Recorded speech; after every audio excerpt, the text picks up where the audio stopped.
नमस्ते बिहार, मैं हूं आप सबके साथ अनूप। खबरों की शुरुआत करेंगे तो आज मुख्यमंत्रियों के साथ प्रधानमंत्री नरेंद्र मोदी अहम बैठक करने वाले हैं।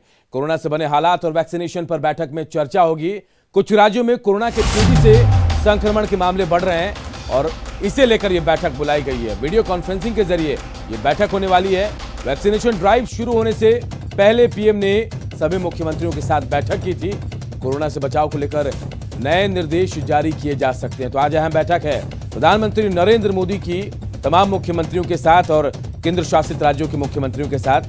वैक्सीनेशन शुरू होने से पहले एक बैठक हुई थी और अब एक बार फिर यह बैठक हुई है। कोरोना का संक्रमण एक तरफ कई राज्यों में बढ़ रहा है तो दूसरी तरफ वैक्सीनेशन ड्राइव भी चल रहा है। इन तमाम बातों पर आज चर्चा होगी और नए निर्देश भी दिए जा सकते हैं। तो कोरोना के बढ़ते मामलों के बीच पीएम मोदी ने एक बार फिर राज्यों के मुख्यमंत्रियों की बैठक बुलाई है। वीडियो कॉन्फ्रेंसिंग के जरिए आज होने वाली बैठक में पीएम मोदी मुख्यमंत्रियों से कोरोना से अब तक की लड़ाई और वैक्सीनेशन अभियान पर चर्चा करेंगे। साथ ही कोरोना के बढ़ते केस पर लगाम लगाने के उपायों पर भी चर्चा होगी। पीएम मोदी वैक्सीनेशन पर जोर देने को लेकर भी चर्चा कर सकते हैं। पीएम मोदी की यह बैठक वीडियो कॉन्फ्रेंसिंग के जरिए होगी। एक बार फिर कोरोना के बढ़ते मामले से केंद्र और राज्य सरकारें चिंतित है। महाराष्ट्र, पंजाब, गुजरात, मध्य प्रदेश में कोरोना फिर से डराने लगा है। कोरोना के बढ़ते मामलों को देखते हुए पंजाब सरकार ने स्कूलों को फिर से बंद करने, 10वीं और 12वीं की परीक्षा टालने का फैसला लिया। तो गुजरात और मध्य प्रदेश के कई भागों में नाइट कर्फ्यू लगाया गया है।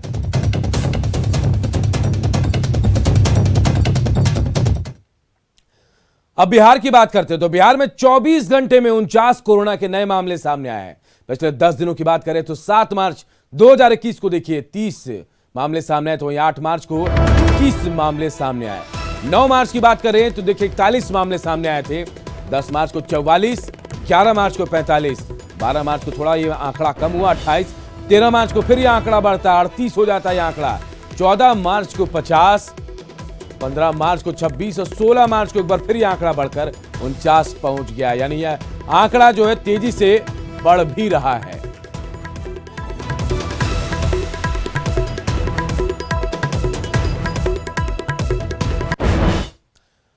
हालांकि कोरोना के बढ़ते मामलों को लेकर बिहार में स्वास्थ्य विभाग अलर्ट हो गया है, क्योंकि होली में दूसरे राज्यों में काम करने वाले लोग अपने घर लौटते हैं। स्वास्थ्य विभाग सतर्कता बरत रहा है और बाहर से आने वाले यात्रियों की जांच की जा रही है। बस स्टैंड, एयरपोर्ट और रेलवे स्टेशन पर जांच की जाएगी।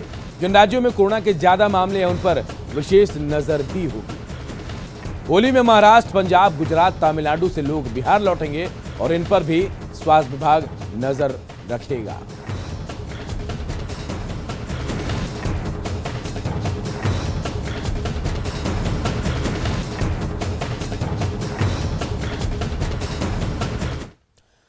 इधर भागलपुर में एक साथ कोरोना के 19 मामले सामने आए हैं। सबौर के रानी तालाब के एक ही परिवार के 11 सदस्य कोरोना संक्रमित पाए गए। इनके अलावा शहरी इलाके में 8 लोग कोरोना पॉजिटिव मिले हैं। रानी तालाब को माइक्रो कंटेनमेंट जोन घोषित कर दिया गया है। डीएम जिले में किसी भी तरह के समारोह और होली मिलन समारोह का आयोजन नहीं किए जाने की बात कह रहे हैं और साथ ही लोगों से मास्क लगाने और सोशल डिस्टेंसिंग का पालन करने की अपील कर रहे हैं।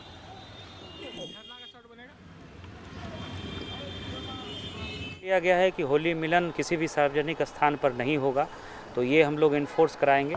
और जो 3 राज्यों से, महाराष्ट्र, केरल और पंजाब से जो लोग आ रहे हैं उनकी भी रैंडम सैंपलिंग की व्यवस्था की जा रही है।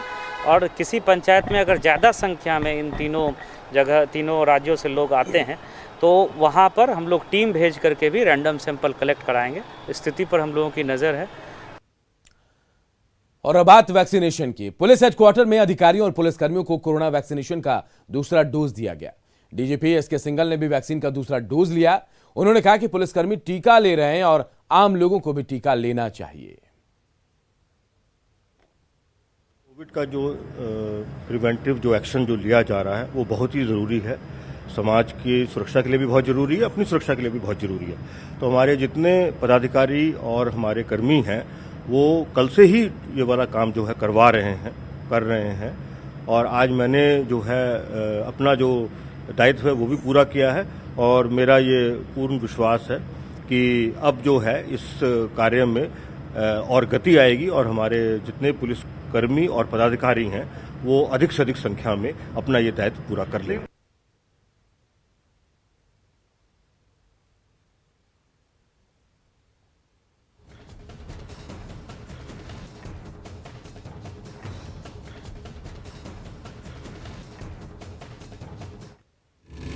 आवश्यक सूचना। देश में कोरोना के मामले फिर बढ़ रहे हैं। होली नजदीक है और दूसरे राज्यों से लोग अपने घरों तक पहुंच रहे हैं। ऐसे में बढ़ते मामले को देखते हुए सावधानी बेहद जरूरी है। 2 गज की दूरी और मास्क हमें कोरोना से बचाने में मददगार है।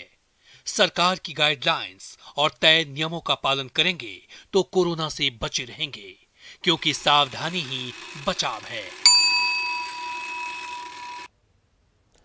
गया में सुरक्षा बलों ने 4 नक्सलियों को मार गिराया है। डुमरिया के मौनबार जंगल में मुठभेड़ हुई, इसमें 4 नक्सली मारे गए और साथ ही 3 AK-47 एक इंसास राइफल भी बरामद किया गया। मारे गए नक्सलियों में 2 जोनल कमांडर और 2 सब जोनल कमांडर शामिल हैं। मुठभेड़ सर्च ऑपरेशन के दौरान हुई और सुरक्षा बलों की कार्रवाई में 4 नक्सली ढेर हो गए। इनमें से 2 पर झारखंड में 5 लाख का इनाम था, जबकि एक पर बिहार में 50,000 का इनाम था। इनकाउंटर में 4 नक्सली मारे गए हैं, जिसमें एक जोनल कमांडर हैं अमरेश भोक्ता और टुनटुन 30 वर्ष के। इसके बाद श्री शिवपूजन यादव जी हैं जोनल कमांडर। इनके पास से भी एक AK-47 एक रिकवर हुई है। श्रीकांत भुइया हैं सब जोनल कमांडर, इनके पास से इंसास राइफल। और उदय पासवान हैं, उनके पास ये भी सब जोनल कमांडर हैं, उनके पास AK-47 राइफल इनके डेड बॉडी के पास से रिकवर की गई है। बेगूसराय में विवाद में एक पक्ष ने दूसरे पक्ष पर एसिड फेंक दिया, जिसमें 3 लोग झुलस गए हैं। घटना तेघड़ा थाना क्षेत्र के दनियालपुर बाजार की है। पीड़ित परिवार का कहना है कि सोना कारोबारी का बेटा गोलू कुमार उनके घर की लड़की से छेड़खानी करता है और इसकी शिकायत करने जब वो उसके घर पहुंचे तो उन पर एसिड से हमला कर दिया गया। हालांकि पुलिस का कहना है कि विवाद बाइक की टक्कर के बाद हुआ था। गोलू और रोहित नाम के लड़के में आपस में बाइक टकराने की घटना हुई और इस घटना के उपरांत दोनों में गाली गलौज हुआ। फिर दूसरा पक्ष रोहित वो गोलू के घर में जो व्यवसायिक के तौर पे सोना चांदी का काम करता है, उसके यहाँ उलाहना वगैरह के लिए देने गए या दोनों पक्ष में मारपीट हुई। इसी बीच में गोलू जो उनके घर में काम करने के लिए तेजाब रखा रहता है, वो लाकर तेजाब छेड़ दिए। अररिया के हरियाबाड़ा टोल प्लाजा पर टोल टैक्स को लेकर हुए विवाद में जमकर मारपीट हुई है। स्थानीय लोगों ने टोल प्लाजा पर जमकर हंगामा किया और तोड़फोड़ की। दरअसल एक मुखिया के बेटे और टोल प्लाजा के कर्मचारियों में टैक्स को लेकर विवाद हुआ था। इसके बाद मुखिया का बेटा अपने सहयोगियों के साथ टोल प्लाजा पर पहुंचा और मारपीट शुरू कर दी। इसके अलावा काउंटर, CCTV और कई सामान भी तोड़ दिए। करीब 3 घंटे तक टोल प्लाजा को बंद रखना पड़ा। SDPO ने बताया कि CCTV फुटेज की जांच की जा रही है और इसके बाद कार्रवाई भी की जाएगी। टैक्स को लेकर झंझट हुआ था, उसके बाद कुछ स्थानीय लोग का मामला था, तो स्थानीय लोग भी आके मारपीट किए हैं और टोल प्लाजा के लोग भी मारपीट किए हैं। तो जांच कराया जा रहा है, CCTV फुटेज खंगलाया जाएगा। इधर सीतामढ़ी के भारत नेपाल सीमा से तस्करी की हैरान कर देने वाली तस्वीर सामने आई। SSB के मुस्तैद जवानों ने एक तस्कर से 6 करोड़ रुपए की चरस बरामद किए हैं। तस्वीरें देखकर आप भी दंग रह जाएंगे कि कैसे इस शख्स ने लगभग 20 किलो चरस अपने कपड़ों में छिपा रखा था, लेकिन इसकी चालाकी काम नहीं आई और SSB के जवानों की पैनी नजर ने उसे पकड़ लिया। जब इस शख्स की जैकेट और शर्ट को उतरवाया गया तो उसके नीचे इसने एक और जैकेट पहन रखी थी और इसी जैकेट में इस तस्कर ने चरस के 35 से ज्यादा पैकेट छिपा कर रखे थे। गिरफ्तार युवक का नाम चंदन कुमार है, जो वैशाली के सराय का बताया जा रहा है। बताया जा रहा है कि युवक लंबे वक्त से नेपाल के रास्ते चरस का धंधा कर रहा था और इस बार भी नेपाल के रौथट से मादक पदार्थ खरीदकर सोनबरसा के रास्ते भारतीय सीमा में प्रवेश कर रहा था। तभी SSB जवानों ने उसे दबोच लिया।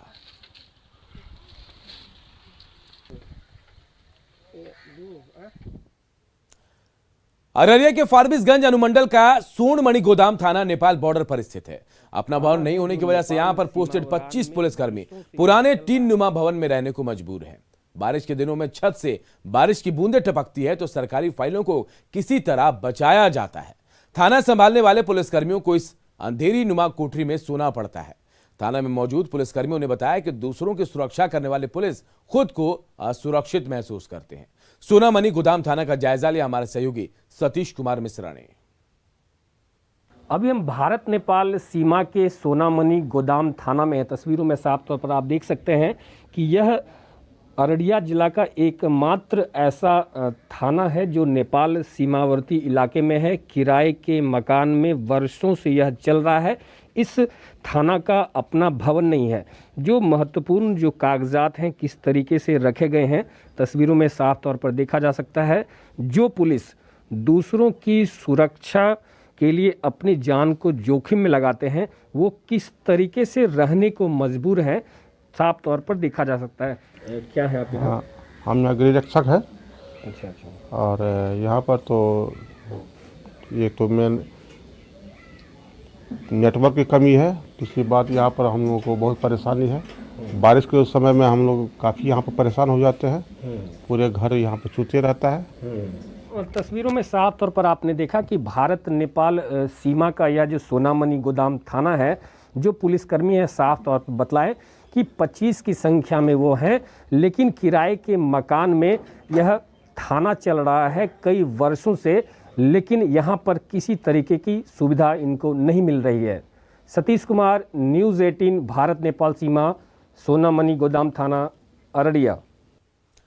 इधर नवादा में निगरानी टीम के सदस्यों पर हमला हुआ और यह हमला रो अंचल में पदस्थापित सीआई दिलीप रजक के परिजनों ने किया। दरअसल दिलीप रजक को गिरफ्तार करने के लिए पटना से निगरानी की टीम आई थी। सर्कल इंस्पेक्टर दिलीप रजक पर जमीन म्यूटेशन के लिए 10,000 रुपए रिश्वत मांगने का आरोप लगाया और इसकी पुष्टि जांच में हो गई। इसके बाद टीम उन्हें गिरफ्तार करने उनके घर पहुंची तो वहां पर परिवार के सदस्यों ने उन लोगों पर हमला कर दिया। हमले की पूरी वारदात सीसीटीवी कैमरे में कैद हो गई। परिजनों ने दिलीप रजक को निगरानी टीम से छुड़ा लिया। इधर किसी तरह से टीम के सदस्य वहां से जान बचाकर थाने भागे, जहां पर रजक की पत्नी और बेटे और दूसरे सदस्यों के खिलाफ प्राथमिकी दर्ज कर ली गई है। आगे की कार्रवाई की जा रही है।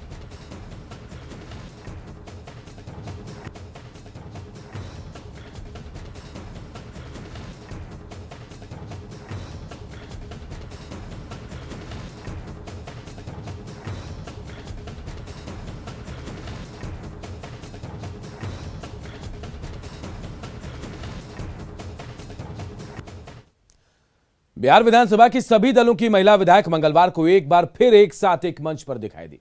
इस बार मामला सियासी नहीं बल्कि शॉपिंग का था।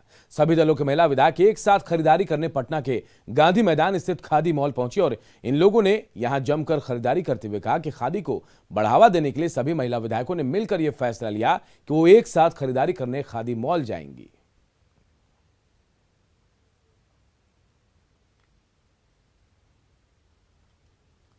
सत्ता पक्ष हो या विपक्ष, जब बात महिलाओं की आती है तो बिहार की महिला विधायक एक साथ एक मंच पर नजर आती हैं, चाहे वो अंतर्राष्ट्रीय महिला दिवस का मामला हो या फिर एक साथ जाकर कहीं मॉल में या दुकान में खरीदारी करने का हो। आज बिहार विधानसभा की कई महिला विधायक जो सत्ता पक्ष और विपक्ष दोनों की हैं, वो एक साथ पटना के गांधी मैदान में मौजूद खादी मॉल में यहाँ पर पहुंचे हैं। और देखिए यहाँ बीजेपी, जदयू, कांग्रेस और आरजेडी सभी पार्टियों की जो महिला विधायक हैं वो यहाँ पहुंचे और खरीदारी कर रही हैं। क्या क्या देखा आपने? हम कॉटन साड़ी देख रहे हैं और माननीय मंत्री जी का आया था, निमंत्रण मिला था, हमने स्वीकार किया। हम इसलिए आए हैं यहाँ पर ताकि खादी उद्योग को बढ़ावा मिले। उद्योग मंत्री जी से ये आग्रह करना चाहते हैं कि काफी आपने बहुत दूरी तय की है, सफर तय किया दिल्ली से पटना आने में, तो पटना आकर उद्योग धंधा को बढ़ावा मिले, युवाओं को रोजगार मिले। पहले तो इस निमंत्रण के लिए माननीय उद्योग मंत्री जी को धन्यवाद देती हूँ और मैं उनसे यही कहना चाहूंगी कि बुनकरों को टैक्स फ्री कीजिए और खादी को सस्ता कीजिए ताकि आम आवाम तक खादी पहुँच सके। खादी ऐसे भी आम दिनों में यूज करती हैं सिर्फ? हाँ, नहीं, हम लोग यूज करते हैं कि हम लोग माननीय मंत्री जी बोले थे कि आप लोग आइए 5 बजे यहाँ पे, तो हम लोग यहाँ पे आए हुए हैं। रीना यादव भी हैं। आपने कुछ खरीदा है या फिर अभी सबको? नहीं, मैंने एक साड़ी सिल्क में मधुबनी प्रिंट की साड़ी खरीदी है और मैं समझती हूँ कि एक बहुत सुनहरा अवसर हम लोग को मिला कि हमारे माननीय मंत्री उद्योग शाहनवाज हुसैन जी ने हम लोग को एक मौका दिया है। सारे विधायक लोग आए हैं, मंत्री लोग आए हैं, हम लोग आज कपड़ा खरीदने आए हैं, साड़ी खरीदने आए हैं, सभी विधायक और सभी मंत्री। बहुत ही लगाव है, बहुत ही अच्छा लगा और माननीय मंत्री उद्योग आदरणीय शाहनवाज हुसैन जी ने हम लोगों को पत्र लिखकर और मौखिक रूप से भी कहा कि आप लोग जाइए वहाँ पर खरीदारी करिए। और जितने भी पक्ष विपक्ष की महिला सदस्य हैं हम लोगों ने आज यहाँ पर आके खरीदारी की है। डेफिनेटली बिहार के किसी भी आर्टिसन को, वीवर को, बुनकर को बढ़ावा देने का बहुत शौक भी रखते हैं, उनकी चीज़ों को देश विदेश में पहनते भी हैं, जिससे कि लोगों को जागरूकता मिले। और हम ऐसी हर मॉल को जो पटना में, और हम चाहते हैं कि आने वाले समय में बिहार के अन्य जगहों में इसी तरह का खादी मॉल खुले। खादी को बढ़ावा दिया जाए, इसीलिए सामूहिक तौर पर एक साथ ये लोग विधानसभा की कार्यवाही के बाद निकली हैं खादी मॉल, और यहाँ खादी को बढ़ावा देने के लिए ये खरीदारी कर रही हैं, एक मैसेज देने की कोशिश की जा रही है। कैमरा पर्सन दीपक के साथ शैलेंद्र, न्यूज 18 पटना। नमस्ते बिहार में कुछ और खबरें, लेकिन एक छोटे से ब्रेक के बाद जल्द लौटते हैं।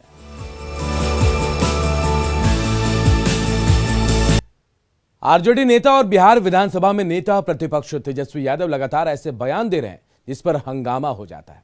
तेजस्वी ने सोमवार को मंत्री प्रमोद कुमार पर विवादित टिप्पणी की थी और मंगलवार को फिर उस बात को दोहरा दिया। इसके बाद सदन का माहौल गर्म हो गया। क्या बेलगाम हो गए हैं तेजस्वी?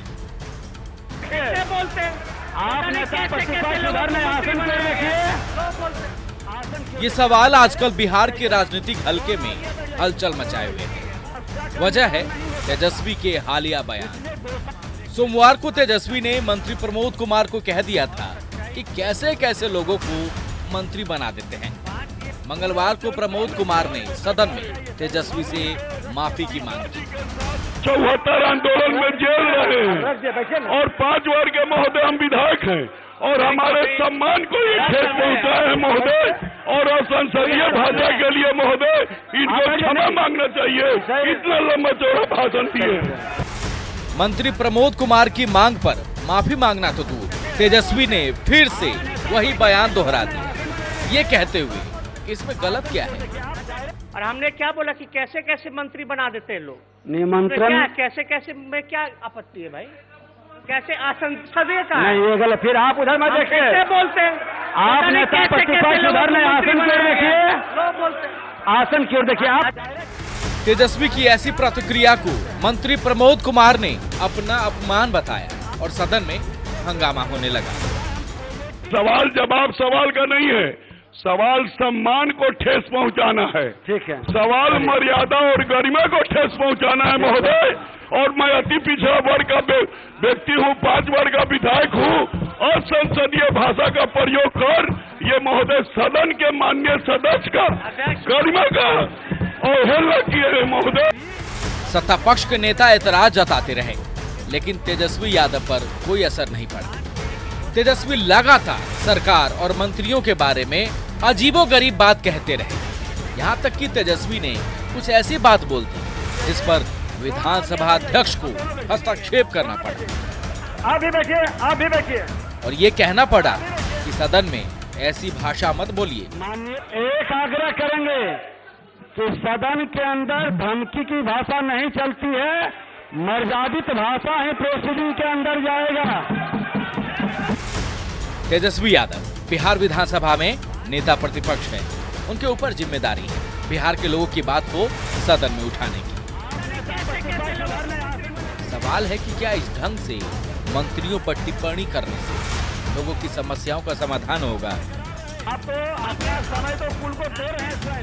न्यूज 18 के लिए पटना से शैलेंद्र और साकेत के साथ ब्यूरो रिपोर्ट। मर्यादित भाषा है प्रोसीडिंग के अंदर जाएगा। और बिहार विधानसभा की कार्यवाही कल भी हंगामे की भेंट चढ़ गई। तेजस्वी के आरोप पर मंत्री रामसूरत राय ने कहा कि वो तेजस्वी यादव पर चरित्र हनन का केस करेंगे। तेजस्वी को रामसूरत राय का करारा जवाब।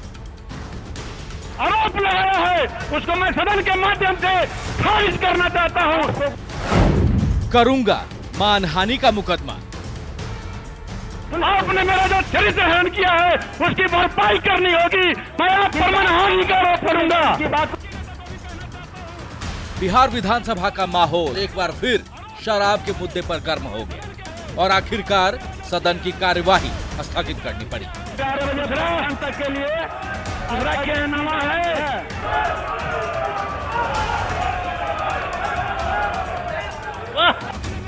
हंगामा तब शुरू हुआ जब मंत्री रामसूरत राय तेजस्वी यादव के आरोपों का जवाब दे रहे थे। मैं सदन के नेता और प्रतिपक्ष के नेता को भी कहना चाहता हूं कि आपने मुझ पर जो अनर्गल आरोप लगाया है उसको मैं सदन के माध्यम से खारिज करना चाहता हूं। सदन के सदस्य होने के नाते मेरा यह अधिकार बनता है। आपने मेरा जो चीरहरण किया है, चरित्र हरण किया है, उसकी भरपाई करनी होगी। मैं आप पर मानहानि का आरोप करूंगा। एक तरफ रामसूरत राय अपनी बात रख रहे थे, दूसरी तरफ आरजेडी के नेता लगातार हंगामा कर रहे थे। सदन का पारा तब बहुत ज्यादा चढ़ गया जब रामसूरत राय ने कह दिया कि तेजस्वी को मेरे परिवार पर आरोप लगाने से पहले अपने परिवार को देखना चाहिए। अगर हिम्मत है तो शांति से बैठिए, मेरी बात को सुनिए। अगर ताकत नहीं है तो गांधी मैदान के फील्ड में भजाने का काम कीजिए। मैं ताकत के साथ कहता हूँ। दरअसल पिछले साल मुजफ्फरपुर के एक स्कूल में शराब मिला था। उस मामले में कुछ लोगों की गिरफ्तारी भी हुई थी, लेकिन तेजस्वी यादव का आरोप है कि वो स्कूल रामसूरत राय के भाई का है और मंत्री रामसूरत राय शराब की तस्करी में लिप्त हैं। तेजस्वी यादव बार बार आरोप लगाकर इस मामले में मंत्री से सफाई मांगते रहे हैं, लेकिन जब आज मंत्री ने जवाब देना शुरू किया तो तेजस्वी और आरजेडी के नेता जवाब सुनने के मूड में नहीं दिखे। नतीजा ये हुआ कि सदन की कार्यवाही हंगामे की भेंट चढ़ गई। और शांति से बैठिए, अगर हिम्मत है तो शांति से बैठिए। जिस ढंग का माहौल सदन में दिखा उससे तो यही लगता है कि आने वाले दिनों में भी इस मुद्दे पर राजनीतिक गर्मागर्मी होती रहेगी।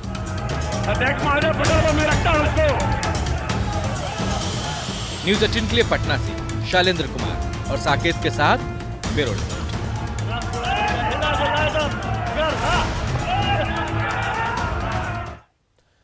इधर ADG law and order Amit Kumar Darbhanga पहुंचे, जहां मिथिला प्रक्षेत्र के आईजी अजिताभ कुमार के साथ 3 जिलों के एसएसपी के साथ उन्होंने बैठक की। बैठक में मुख्य रूप से त्योहारों के साथ पंचायत चुनाव में विधि व्यवस्था बनाए रखने को लेकर दिशा निर्देश दिए गए। साथ ही पंचायत चुनाव से पहले शराब कारोबारियों पर अंकुश लगाने की बात भी कही गई। वहीं पुलिसकर्मियों की समस्याओं पर भी विचार विमर्श करते हुए समस्याओं को दूर करने का निर्देश भी दिया है। वो जो पंचायत चुनाव होने वाला है, जिसके बारे में आप सब लोग अवगत हैं, उसकी तैयारी और वो पीसफुल हो, उसमें किसी किस्म की लॉ एंड ऑर्डर की समस्या नहीं हो और जो आवश्यकताएं जिला पुलिस की रहती हैं उस दौरान उसकी पूर्ति हो सके, उसकी योजना बनाई गई। उस पर विचार विमर्श भी हुआ है। जिला पुलिस के अफसरों ने फीडबैक अपना दिया है, उनकी जो रिक्वायरमेंट है, और उसको यथासंभव पूरा किया जाएगा। सीतामढ़ी में रीगा चीनी मिल के बंद हो जाने से गन्ना किसानों की हालत बदहाल है। गोपालगंज और बेतिया चीनी मिल प्रबंधन ने यहां के किसानों से गन्ना की खरीदारी तो की, लेकिन कम कीमतों में। इतना ही नहीं, दलालों के जरिए खरीदारी होने से भी किसान परेशान हैं। किसानों के हालात का जायजा लिया हमारे सहयोगी राकेश रंजन ने। मैं इस वक्त खड़ा हूं सीतामढ़ी के रीगा प्रखंड में, और रीगा प्रखंड ही वह इलाका है जहां शुगर मिल स्थापित है। और आप देख सकते हैं, मैं जिस जगह खड़ा हूं वहां से चंद कदम की दूरी पर सीतामढ़ी का रीगा शुगर मिल स्थित है। और यह शुगर मिल आज की तारीख में पूरी तरीके से बंद हो गया है, और जिसके कारण यहां के किसानों को काफी परेशानियों का सामना करना पड़ता है। तकरीबन 40,000 किसान जो सीतामढ़ी के रीगा शुगर मिल से जुड़े हुए थे, वे एकाएक बेरोजगार हो गए हैं। और किसानों का जो गन्ना है वो पूरी तरीके से दूसरे जिलों के चीनी मिल में नहीं जा सका है और खेतों में सूख रहा है, जिसे किसी तरीके से किसान औने पौने दामों में खपाने में लगे हुए हैं। किसानों के लिए इससे ज्यादा दुखद नजारा कुछ नहीं कहा जा सकता है, क्योंकि किसान किसी तरीके से अपने फसल को गुड़ बनाकर बाजार में बेच रहे हैं, जिसके कारण इनको मुनासिब दाम भी नहीं मिल पा रहा है। बहुत गंभीर स्थिति है। क्या बताइए? मुख सब सूख रहा है, कट नहीं रहा है, यह सब है। सब है, देखिए दोनों प्राणी हरानी से अथी है। अच्छा, तो क्या परेशानी, क्या होना चाहिए था? अब हमनी के खेती करे थी तो हमनी के 2 पैसा हो तभी ना अच्छा है। बहुत परेशानी हो रहा है। अच्छा, गुड़ बनाने में बहुत 2,000 का रोज खर्चा आया, 1400-1500 रुपया के मीठा में आमदनी हो रहा है। राकेश रंजन, न्यूज 18 सीतामढ़ी। इधर समस्तीपुर में NH 28 पर उस वक्त अफरा तफरी मच गई जब एक बुलेट में अचानक आग लग गई और देखते ही देखते बुलेट धू धू कर जल गई। मामला नेशनल हाईवे थाना बंगड़ा के मुर्गिया चौक NH 28 की है। घटना के संबंध में बाइक चालक का कहना है कि वो बंगड़ा से अपने घर की ओर लौट रहा था, तभी रास्ते में बुलेट का पेट्रोल खत्म हो गया। इसके बाद उसने सड़क किनारे की दुकान से खुला पेट्रोल खरीदा था। कुछ दूर जाते ही अचानक बुलेट में आग लग गई। बुलेट चालक किसी तरह उसने कूदकर अपनी जान बचाई। इस घटना के बाद स्थानीय लोगों में पुलिस के खिलाफ नाराजगी है। लोगों का कहना है कि धड़ल्ले से सड़क किनारे मिलावटी पेट्रोल बिक रहे हैं, बावजूद इसके प्रशासन की तरफ से कोई कार्रवाई नहीं होती है। घटना की सूचना पर मौके पर पहुंची पुलिस वाहन को जब्त कर मामले की तफ्तीश कर रही है।